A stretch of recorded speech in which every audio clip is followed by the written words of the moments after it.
Ako si Sean. Pinalaki ako sa katotohanan. Ginagawa ko ang tama.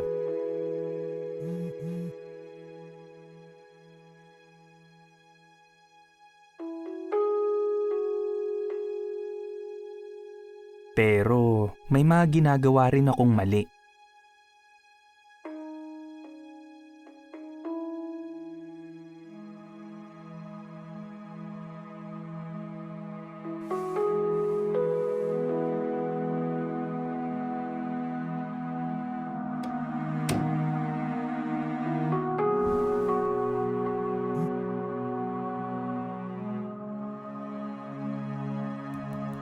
Nasa senior year ako ng high school.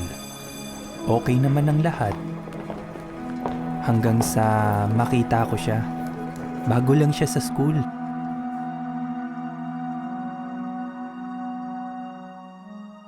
Hindi ko alam kung paano nagsimula. Nagkapalagayan kami ng loob at naging mabuting magkaibigan. Masarap siyang kausap.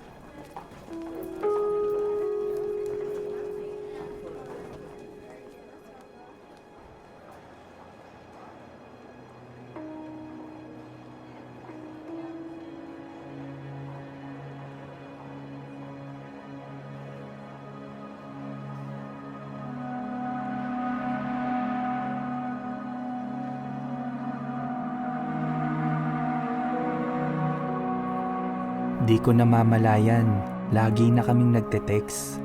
Tapos, mas lumalim pa ang ugnayan namin.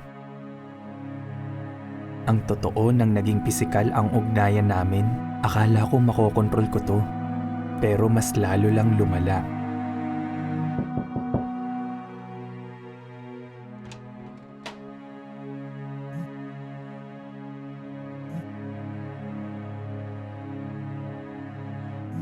Ayokong saktan ang mga magulang ko.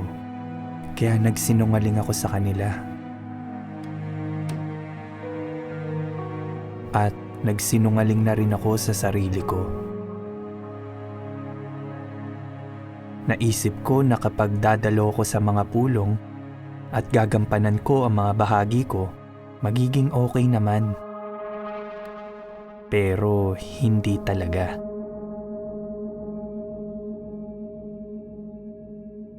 Nang sumunod na gabi sa family worship namin, binasa namin ang ulat tungkol kina Ananias at sa asawa niyang si Sapphira.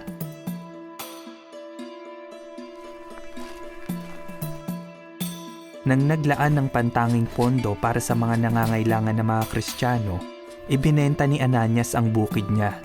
Pero buong pagmamalaki niyang sinabi na ibinigay niya ang buong halaga na pinagbentahan niya.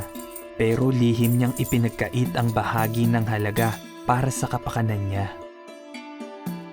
Buong tapang na sinabi ni Pedro sa kanya, "Nagbulaan ka, hindi sa tao, kundi sa Diyos." Hindi nadaya si Jehovah ng kanilang pagkukunwari. Tapos, binasa namin ang awit 44:21. Batid ng Diyos ang mga lihim ng puso.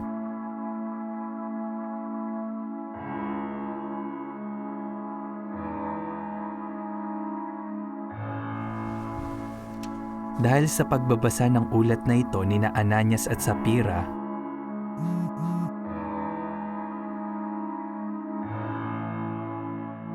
na-realize ko, hindi lang ako nagsisinungaling sa mga magulang ko o sa mga kaibigan ko. Nagsisinungaling ako kay Jehovah. Kung paanong ayokong masaktan ang mga magulang ko, lalo pa ngang ayokong saktan si Jehovah.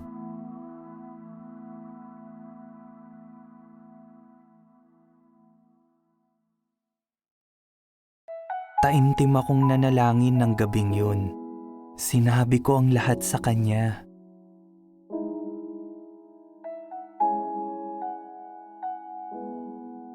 Kinabukasan, alam ko na ang kailangan kong gawin.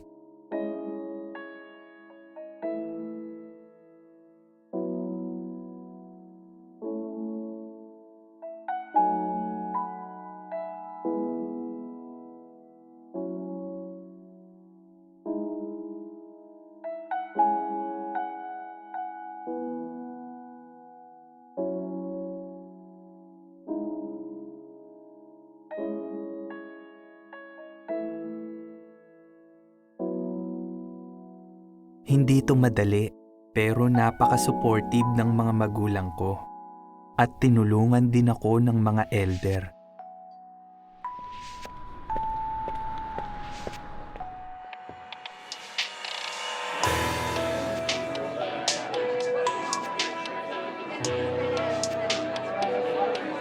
Mga ilang taon na rin yun, pero kapag naiisip ko yun, isa ako sa mga kabataang may dobleng pamumuhay.